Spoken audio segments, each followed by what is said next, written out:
Buenas tardes a todos. Chicos. Vamos a comenzar.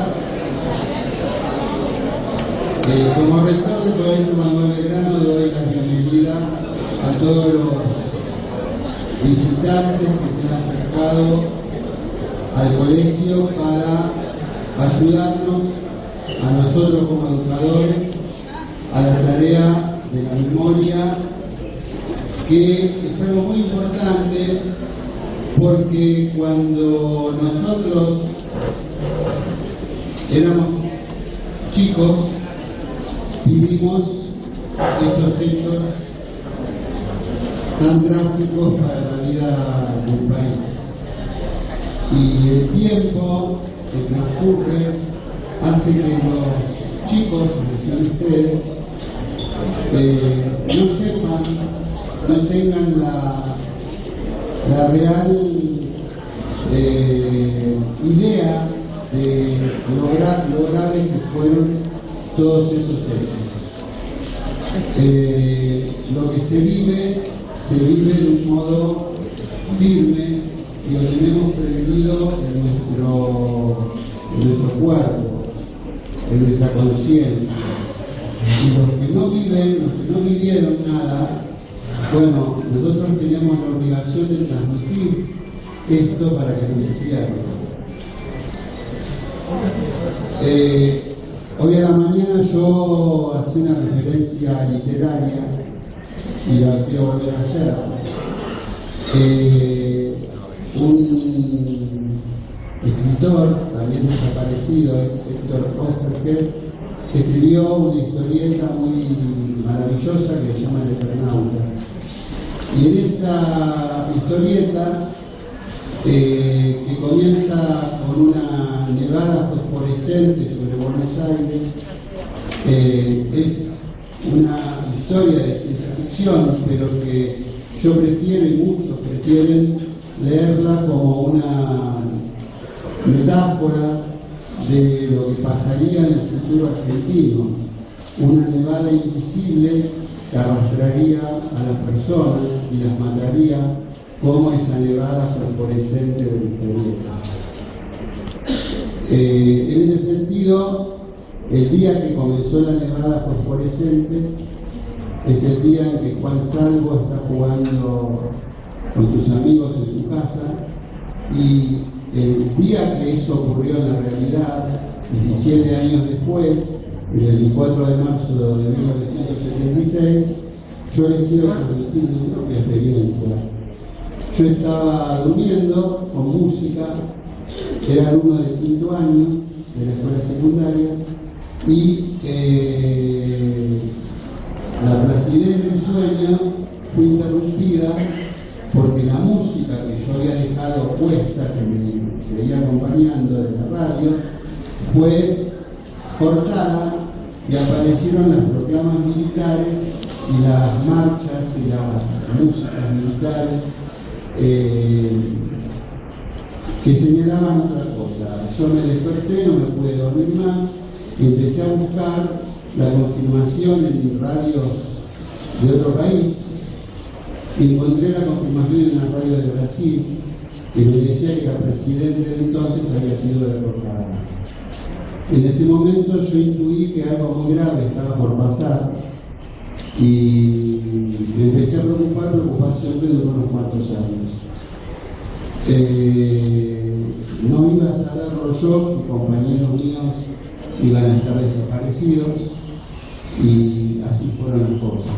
Esa misma historia que yo viví seguramente fue vivida por tantos otros. Y todos podríamos contar. Por ejemplo, hoy acá hay un señor que contaba que en aquella época llevar pelo largo o llevar barba ya era señal de sospechoso, y esa persona podía no volver por eso solamente. Yo recuerdo que en esa época existían los discos de vinilo y había discos que no salían con las tapas originales porque eran sospechosos también. También recuerdo que en ese mismo quinto año, ya cuando estaba ya avanzado el gobierno militar, en una oportunidad el interventor del colegio quería llegó el momento de que yo fuera la bandera, me dijo que no, porque tenía barba crecida de 3 libras. Por ese solo hecho de que ya no podía ser abanderado en ese momento. Bueno, así las historias podrán seguir creciendo. Y justamente en este sentido vamos a escuchar unas cuantas.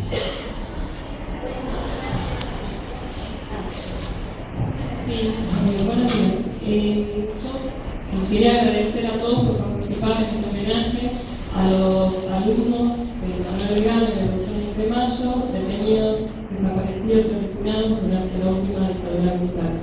Hoy, este homenaje, las personas aquí presentes van a dar testimonio sobre lo que fue el terrorismo para ellos, lo que fue la militancia, el colegio en sí. Y bueno, desde ya agradecerle a todos por su participación, colaboración y voluntad para que esto sea posible. Desde ya, este espacio brinda un espacio a la memoria para que estas cosas en nuestro país no sucedan nunca más. En primer lugar, le voy a dar la palabra al doctor Eduardo Cavani, que es el director ejecutivo del Instituto de Espacios para la Memoria.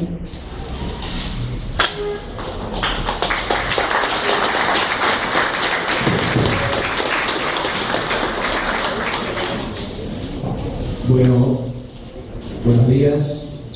La verdad que me siento muy honrado de estar compartiendo esta mesa con compañeros y compañeras que desde hace tanto tiempo siguen empeñados en que la memoria, la verdad y la justicia alcance a todos, y que a través de sus acciones y ese compromiso hoy, por ejemplo, han tenido la posibilidad, a través de una tarea que ya fue reconocida en palabras de Eduardo Cosani y en todos los que acompañamos en la vereda de la colocación de baldosas, de los compañeros de Barrio por Memoria y Justicia de Almagro.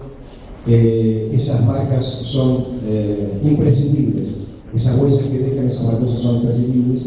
Como bien decía Eduardo Cosani,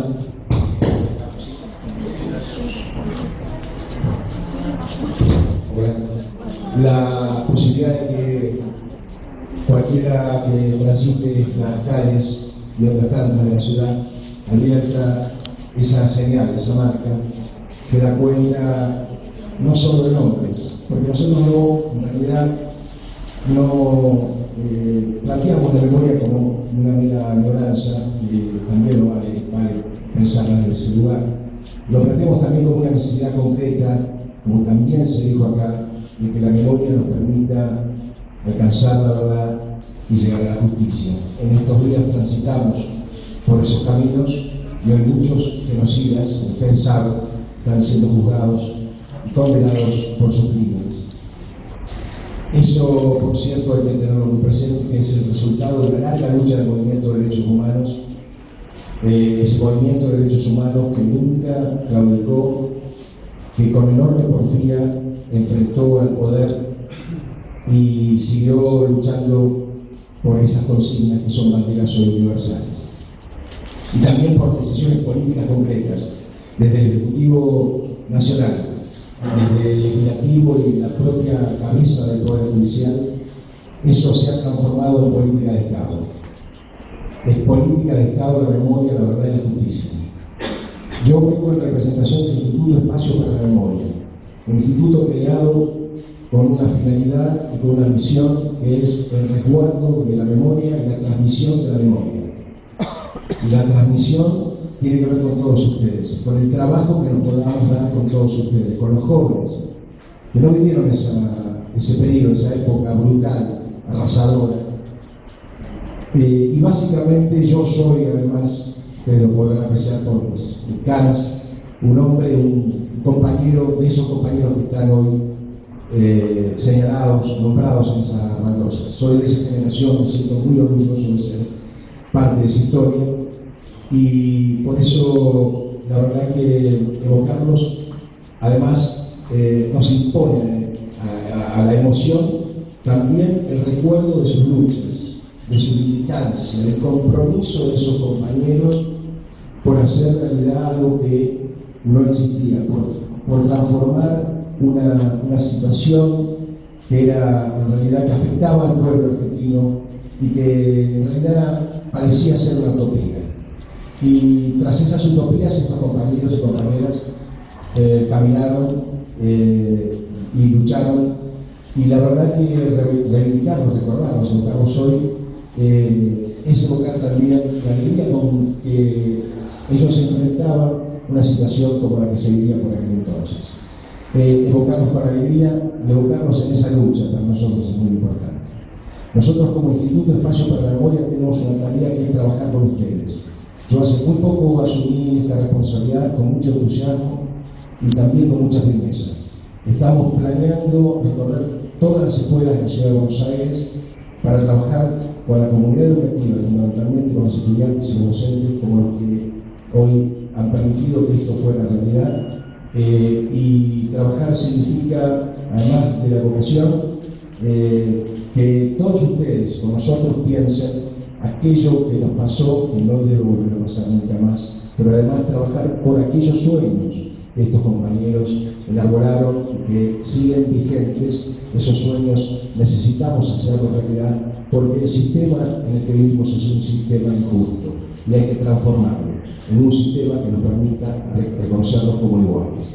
Yo les agradezco mucho, comprometo mi vuelta a esta escuela para trabajar con los docentes y con los estudiantes, y agradezco también la posibilidad y la referencia de haberme permitido hablarles, dirigirme a ustedes y reconocer el trabajo que hace la escuela, los docentes, para que la memoria, como decía, la verdad y la justicia sigan plenamente vigentes. Muchas gracias. El historiador Sergio Piña y exalumnos del colegio van a decir unas palabras y sus testimonios. La idea de esto es que ustedes participen haciéndoles preguntas después de que cada uno hable sobre su experiencia y lo que quiere decir sobre el terrorismo de Estado. Muchas gracias.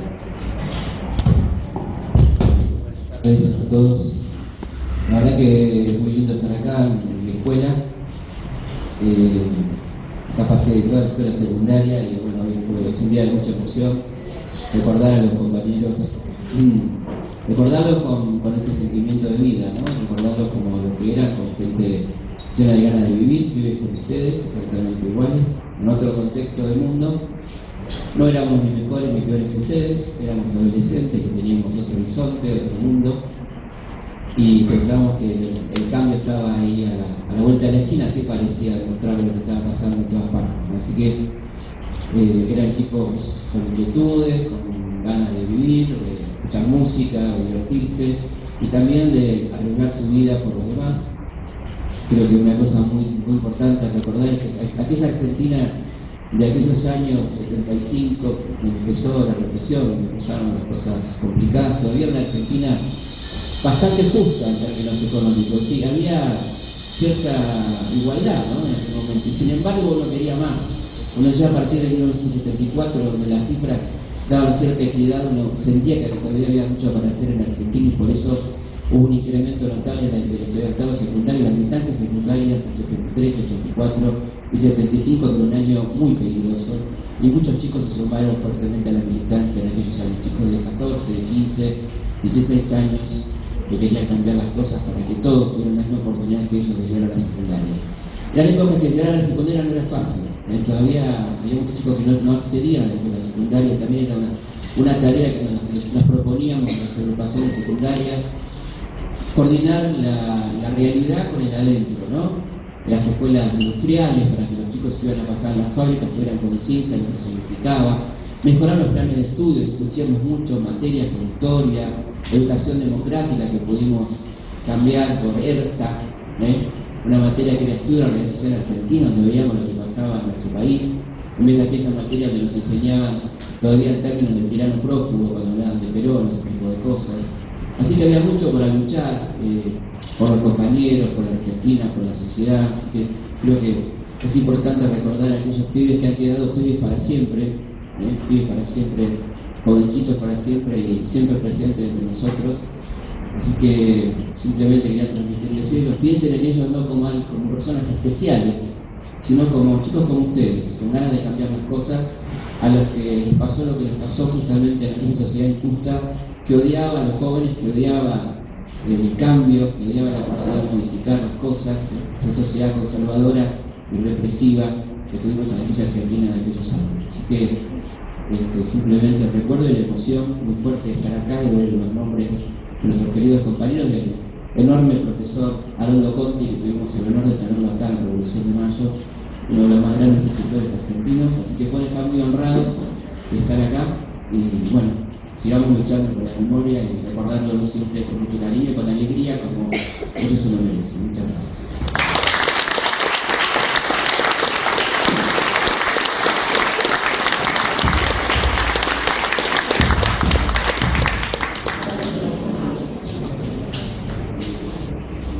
Bueno, buenas tardes. Mi nombre es Diego Flo, yo fui alumno del colegio, fui compañero de militancia de esas épocas, con muchos de los compañeros que están en la bandera y otros que no están, como Felipe y otros compañeros que están acá presentes hoy. Yo lo que creo que venimos a traer nosotros, que es lo que decía hoy más temprano cuando hablamos con los chicos del turno mañana, es que una placa fría la venimos a llenar de vida desde nuestro propio testimonio, de recordar a esos compañeros que eran nuestros amigos y en qué situación nos hicimos compañeros y amigos. Nosotros en el 73 veníamos de un sistema educativo totalmente represivo y eso explotó. El primer colegio que se tomó fue este. A partir de ahí empezamos a vivir muy felices y en libertad, discutíamos, aparte de estudiar, pensábamos, queríamos cambiar cosas del sistema educativo y cosas del mundo, queríamos un país diferente, y construimos, creo que, un proyecto colectivo en el que confiamos y no teníamos miedo. Y no teníamos miedo porque estábamos todos juntos. Yo hago un paralelo con lo que fue últimamente ustedes tomando los colegios. Tuvo 50 colegios en la capital y el Belgrano fue uno de ellos, pensando también en poder cambiar las cosas. Y eso significa que se está perdiendo el miedo, y se pierde el miedo cuando hay una cosa de conjunto, colectiva, donde todo el mundo con alegría empieza a construir. Poner baldosas y recordar es recordar la vida de estos pibes que hoy están en la bandera, están en las baldosas o están en las placas. ¿Eran pibes como ustedes o nosotros fuimos pibes como ellos? Lo que creo que podemos hacer desde hoy, desde nuestra edad, por un lado es una reparación hasta de nuestra propia alma, porque nosotros tenemos un dolor inmenso de la pérdida.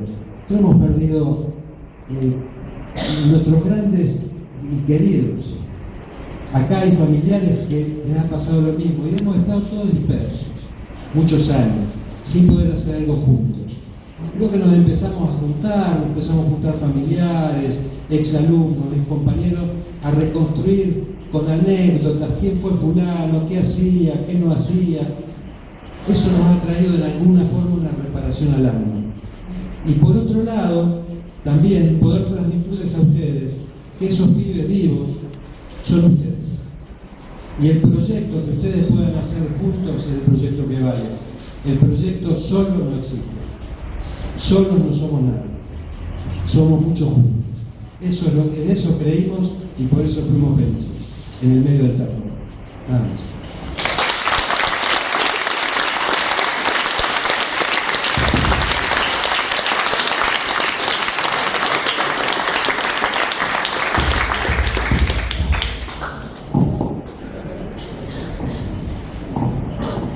Hola, ¿qué tal?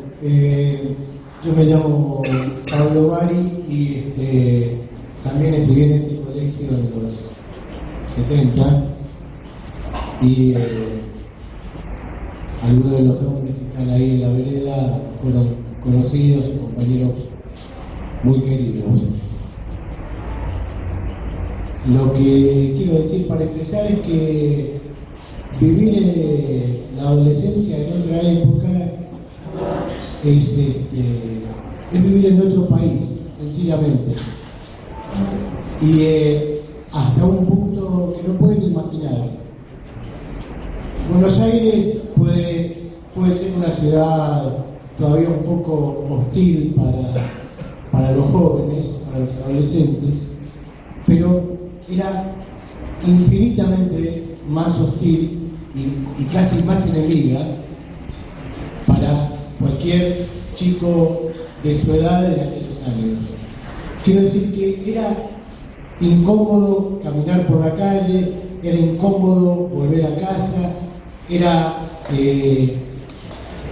una situación que podía provocar temor andar de noche por la calle, y todo eso con el tiempo fue cambiando, pero en aquel momento era una sensación muy concreta, de que estábamos en un ambiente hostil. No era hostil por ahí a todo habitante de la ciudad, pero era más hostil, si es posible, con los jóvenes. Acá también fue el profesor Aroldo Conti, y su compañera de ese entonces recuerda que, por ejemplo, que sus captores, los que lo fueron a buscar a su casa del Tigre, querían llevarse a su bebé de 3 meses.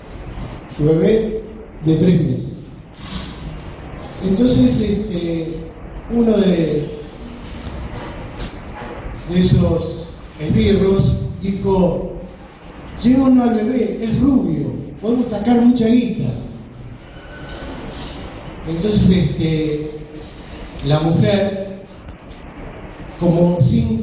trató de inducirlos y le mostró el televisor.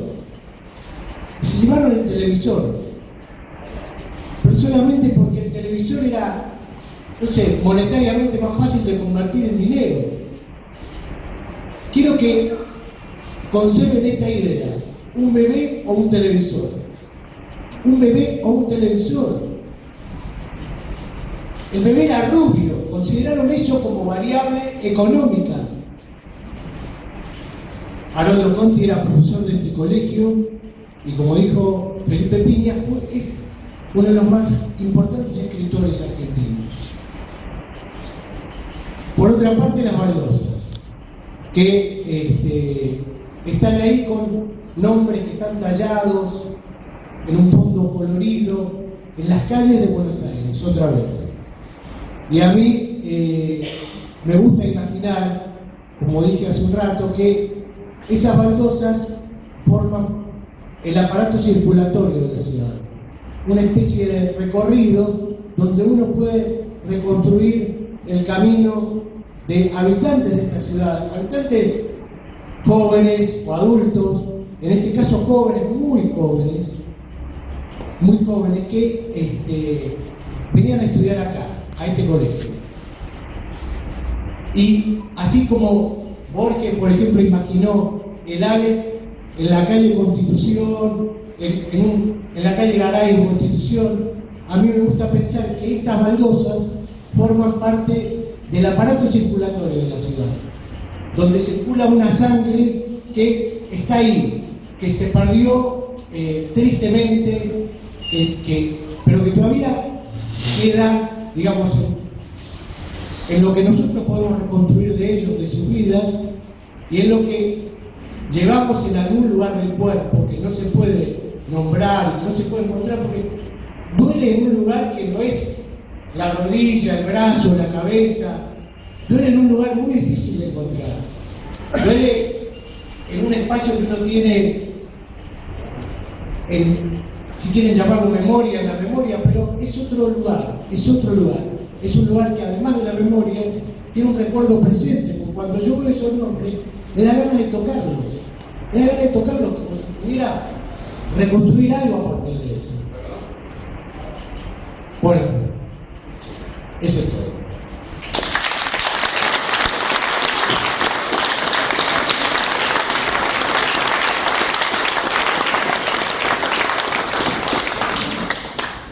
Bueno, yo quiero decir una sola cosita. Yo soy de Barrios Populares Justicia, que son los que hacemos estas baldosas y colocamos o donde vivieron, o donde estudiaron, o donde fueron secuestrados, o donde trabajaron las personas, víctimas de la dictadura militar, antes y después de la dictadura militar.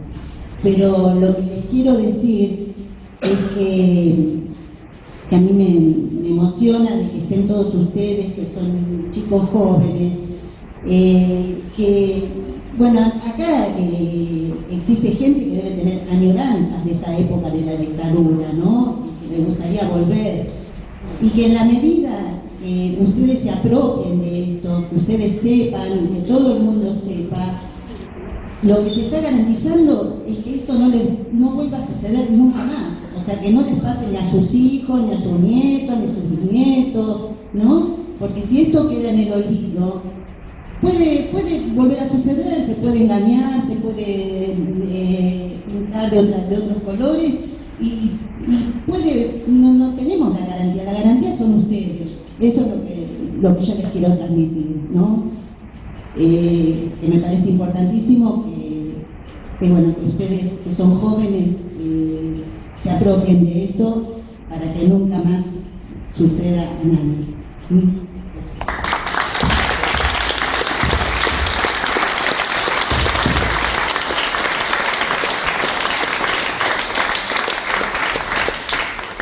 Bueno, a continuación, nosotros queremos que ustedes hagan preguntas a los participantes, ¿sí? Sobre todo, bueno, que pregunten sobre el turismo de Estado, o qué se les ocurre, qué temas les gustaría saber un poquito más. ¿Sí?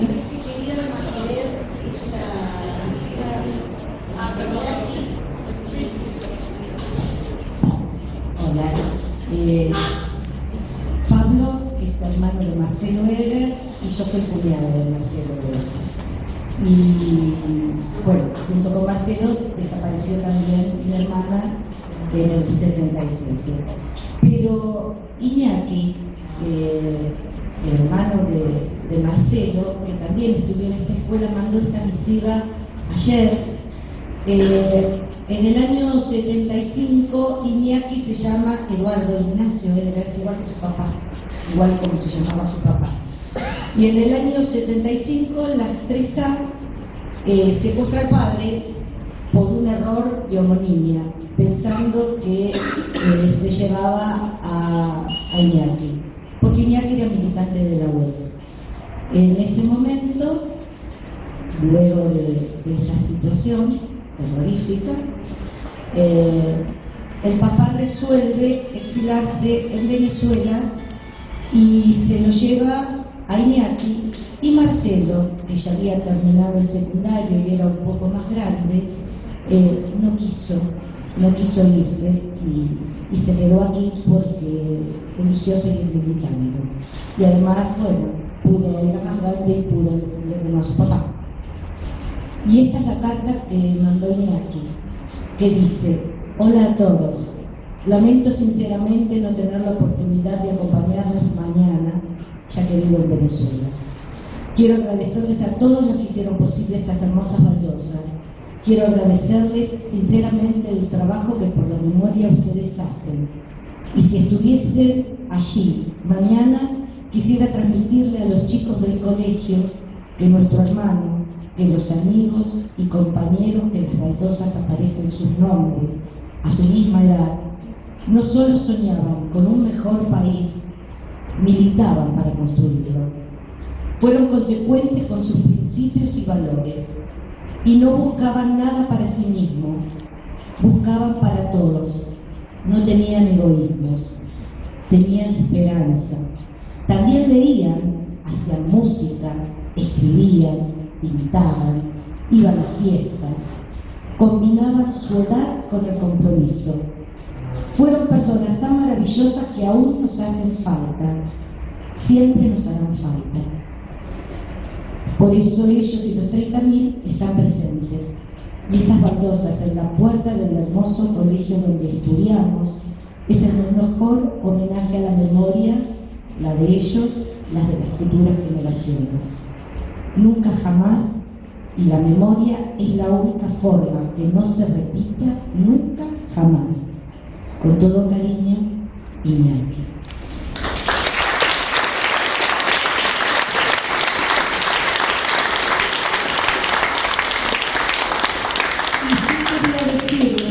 como coetánea de los chicos, por haber vivido esa época, sí puedo dar cuenta de lo que era la militancia unida a la alegría y la militancia unida a la posibilidad de hacer una guitarreada, de encontrarse a cantar juntos, de salir. En aquella época se podía usar las playas en Olivos, la gente se podía bañar, entonces se iba a Olivos a compartir un día de sol.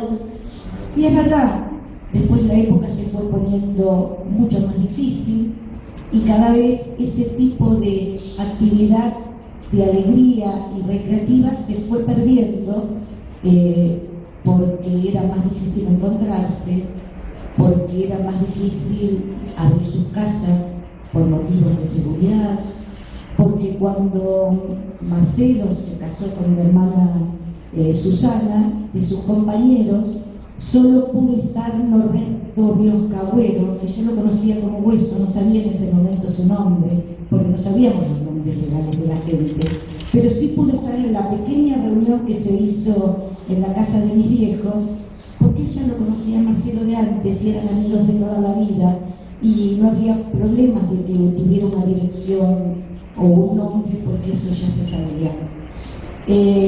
Y sí puedo decirles que yo tuve una militancia más elemental que la de ellos, también era, bueno, no, yo tenía la de Marcelo, pero era menor que mi hermano. Y en algún momento, en el 77, yo resolví irme del país, porque no me bancaba la situación, porque tenía mucho miedo, porque cada vez que pasaba un patrullero uno temblaba, porque a la noche cuando uno estaba en la cama y uno escuchaba algún ruido de una sirena, uno decía, se va a detener frente a la puerta de mi casa.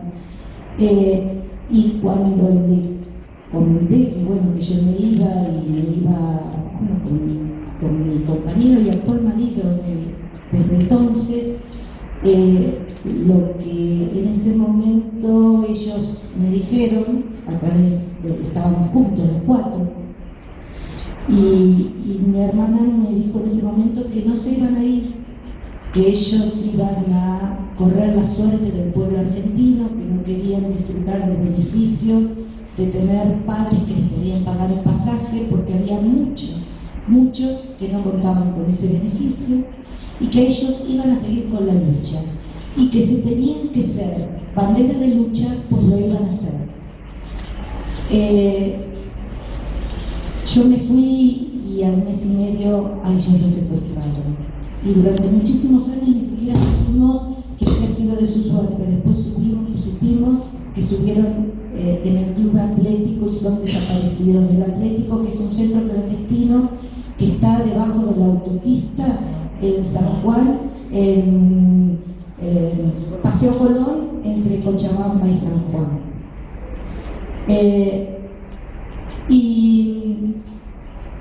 Y fueron años muy oscuros, fueron años muy difíciles, porque tuvieron que apagar tanta vida con sangre, y lo hacían solamente para llevar a cabo un proyecto económico que era para garantizar que aquellas situaciones que eran de mayor equidad y la brecha de la riqueza se ampliase, y cada vez los pobres fueran más pobres y los ricos fuesen menos y más ricos,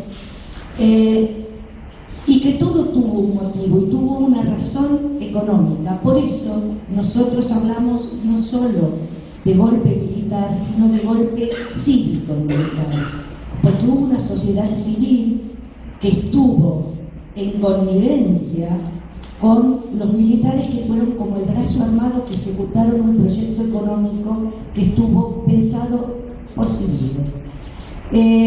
Y sí, lo que puedo decir como familiar, y los familiares que hemos atravesado, y todos los que hemos atravesado todos estos años, las distintas etapas que nos tocó vivir desde los derechos humanos, donde cuando volvió la democracia, la consigna era aparición con vida, y que la llevaron a cabo las madres, que fueron las primeras que con coraje sostuvieron y enfrentaron al poder militar, y muchas de ellas también fueron secuestradas por la tarea que hacían.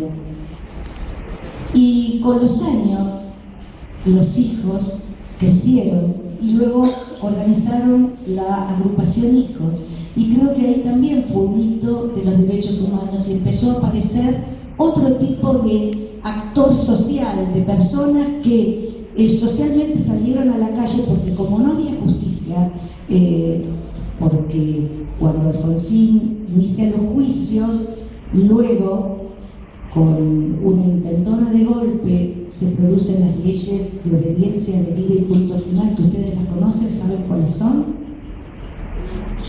Bueno, la ley de obediencia de vida era que hasta un determinado que aquellos no podían ser responsables aquellos que habían recibido órdenes. Como recibieron órdenes, solo los jefes podían ser juzgados. Y en algún momento, como igual había jefes y había la posibilidad de juicio, o sea, que algunos que habían sido enjuiciados, apareció una ley después del punto final. No se sigue investigando más este tema. Y cuando asume Menem, años después, en el 89, llega el indulto. El indulto es que aquellos que habían sido juzgados quedaron en libertad. Con los hijos que crecieron, los hijos se plantearon y dijeron, bueno, si no son juzgados, nos vamos a juzgar nosotros socialmente. Entonces empezaron en los barrios a generar movidas y empezaron a indicarle dónde había un represor en el barrio y hicieron lo que ustedes habrán escuchado hablar de los scratches. Y fueron pasando los años y a partir del 2003, cuando asumió Kirchner, se derogaron las leyes y a partir de eso comenzaron de nuevo los juicios. Y ahí empezó una nueva etapa, que es el momento donde empezó a haber la posibilidad de justicia, porque los juicios por la verdad y la justicia estaban comenzando, y aquellos que habían cometido delitos de lesa humanidad porque nunca pueden dejar de estar vigentes, porque fueron un genocidio, empezaron a ser juzgados y muchos de ellos están presos y todavía hay juicios en marcha. Y creo que todo esto también ha permitido que hoy ustedes puedan vivir la etapa que han vivido, porque hubo generaciones anteriores que trabajaron por la justicia, que no perdieron la memoria, y si ahora ustedes van a ser los continuadores, es decir, de garantizar un proyecto político mejor para todos, que será el que ustedes resuelvan que sea. Nuestros desaparecidos iniciaron un camino, luchaban por sus ideales. Algunos tomamos a lo largo de estos años y nos hicimos cargo de trabajar y pelear por la memoria. Y hoy todos tendremos que hacernos cargo para lograr que este país sea mejor, que las injusticias que sigan existiendo dejen de haberlas y que ustedes vuelvan a ganar las calles y las escuelas para lograr los proyectos que ustedes como estudiantes consideren que son necesarios para la etapa que les toca vivir.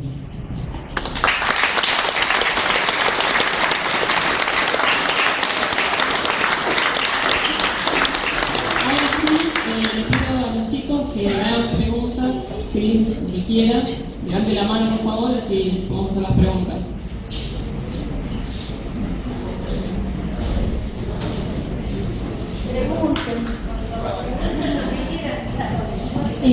¿Qué tal? Quería decirles que con esto de las preguntas, o sea, lo que se les ocurra, si quieren ampliar algo, si hay algo que no entendieron, porque yo pensaba, bueno, de repente cuando a mí me toca estar de ese lado, por ahí nadie quiere ser el primero, pero seguramente hay cosas que a alguno no le quedaron muy claras, que deben como circular y bueno, pregúntenme o si quieren que les digamos algo más, porque creo que el valor de esto no es solamente que uno venga a contar, sino que haya como un ida y vuelta entre ustedes, eso, nada.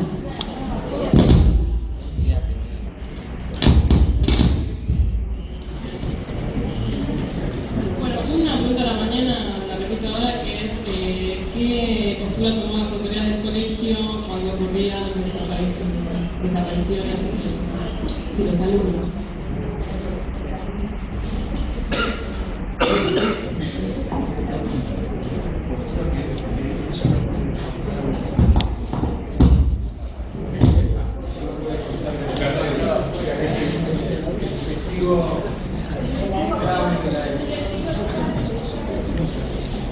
Buenas tardes. Una pregunta a los chicos. Para que se quede un proyecto estudiar, si les preocupa algo de todo esto, para ver si ellos también, si no preguntan, por lo menos que nos expliquen algo de eso. Sí, los chicos de la comisión directiva recién los vi caminando por ahí, estarían. Bueno, los chicos de acá lo conocen, algunos de ustedes ya los vieron antes, pero pasen por favor. Acá tenemos a miembro de la comisión directiva del Centro de Estudiantes, que es muy importante. Bueno, lamentablemente de aquella época vamos quedando pocos testigos en actividad. El profesor Porcheri y yo somos los únicos en actividad en el colegio que estuvimos en los primeros años de los 70. Y lo que se ha comentado el día de hoy es que este proceso de desaparición no comenzó con la instauración del proceso de reorganización nacional, es decir, del gobierno militar, sino que fue algo que se vino dando paulatinamente y se incentivó, por supuesto, a partir del 24 de marzo. En el año 1973 se produjo la toma de este colegio, que como bien se señaló fue el primer colegio tomado en el 73, creo que en la historia de la Universidad Argentina. Y bueno, por ahí antes hubo algún otro. En el 73 fue el primer colegio de la capital federal. Y había dos preceptores, llamados Polvi y Dragonetti, que estaban participando activamente, junto con otro que era mucho más bonito, Feldman, que después se fue enseguida del colegio. Se cambió a las autoridades, el gobierno de turno removió a las autoridades y empezaron las intervenciones, que en ese momento en general eran personas, duraron bastante poco cada uno de los interventores, pero eran en general los peronistas de izquierda. Después cambió el rumbo del país y las intervenciones pasaron a ser peronistas de derecha y, como dije hoy, más de derecha que peronistas. En ese periodo ya había comenzado la desaparición de personas, pero acá en el colegio todavía no notábamos ese problema. A partir de marzo del 76, bueno, esta preocupación empieza a invadirnos también a nosotros, y en junio del 76 se produce con la ley de prescindibilidad la expulsión de alrededor de 15 docentes, y los primeros que reciben la carta, el telegrama de despido y sin derecho a la defensa, porque no había un sumario, no había una investigación, simplemente alguien ponía el dedo y decía este se va, fueron precisamente Polvi y Dragonetti, es decir, que alguien conservó alguna listita a donde ellos encabezaban. El artículo de la ley de prescindibilidad era un poco más grave que para lo que seguimos después. Además de eso, como si fuera poco, vino un patrullero y se llevó a Polvi y Dragonetti del colegio a la comisaría 19. Fuimos varios compañeros con un abogado que era el doctor Prota, que vivía precisamente acá al lado, y nos dijeron a la comisaría 19, a pesar de que nosotros los habíamos visto entrar, que ahí no había nadie detenido. Así que nada de haber cuerpo, nada de nada, era una cuestión de hecho que la gente empezaba a desaparecer. Por suerte fue una desaparición por 24 horas. Al rato el patrullero volvió acá al colegio y preguntó por Echegoyen, le insistían que acá no había ningún Echegoyen. Cuando le dijeron que lo más parecido era Echeverri, dijeron, ese debe ser, y se lo llevaron, era mi tío, lo largaron al día siguiente a los tres, por suerte. Pero la intervención de ese momento estaba en manos de una señora llamada Bassenheim, que obviamente debe haber perseguido mucho a los alumnos, porque durante su gestión se cerró el turno tarde, es decir, el colegio se redujo a la mitad. Junto con ella había una subinterventora llamada Roacio, que era hermana de un almirante, de manera que la circulación de información era muy fluida. Para recordar también alguna vez, la señora Bassenheim me dijo a mí, que era preceptor, que me cortase la barba o me echaba. Y por supuesto que no me corté la barba y por supuesto que me echaron. Pero no fue por la barba, sino tal vez por algunas otras actitudes. Como se comentó también acá, en general los preceptores que fuimos expulsados, la asesora pedagógica, que era la licenciada Torme, una empleada de secretaría, el bibliotecario que era mi papá. Fuimos todos expulsados por una lista negra que se confeccionó, por supuesto sin ningún derecho a defensa. Las autoridades de los colegios colaboraban con el gobierno elaborando las listas. Y la cuestión no terminaba ahí, sino que el gobierno, en lugar de estas personas, ubicaba en los cargos que iban quedando vacantes a personas de su confianza que venían a espiar y a poner en peligro a algunos profesores. Por ejemplo, Felipe lo recordará, que hubo acusaciones a María Isabel Giacometti, que fue profesora de historia de Felipe, a quien él siempre recuerda, y era hecho por jóvenes inmaduros que después reconocieron sus errores juveniles, pero que, bueno, al menos lo dijeron, pero que muy abiertamente denunciaban a personas que trabajaban en el colegio. De manera que la sociedad civil adhería, en algunos casos, a estos gobiernos militares. Entonces, era muy difícil vivir ese temor que la señora nos señalaba, ¿no? Era algo real, porque uno no sabía con quién estaba hablando, qué podía transmitir. Lamentablemente esto se vivió en las fábricas, en Mercedes-Benz también los dirigentes sindicales fueron denunciados y los empresarios nacionales le pidieron a los militares que le sacaran a esos molestos dirigentes, y así se vivió en muchos ámbitos de la República Argentina. En la educación la realidad fue esa, es decir, dirigentes escolares, directivos escolares puestos a dedo, porque no había listado, no había concurso, era puesto a dedo por el gobierno de turno, se daban el lujo de poner y sacar a quienes ellos querían, y además pasar la información porque si lo hacían desaparecer mejor. La Iglesia Católica no estaba al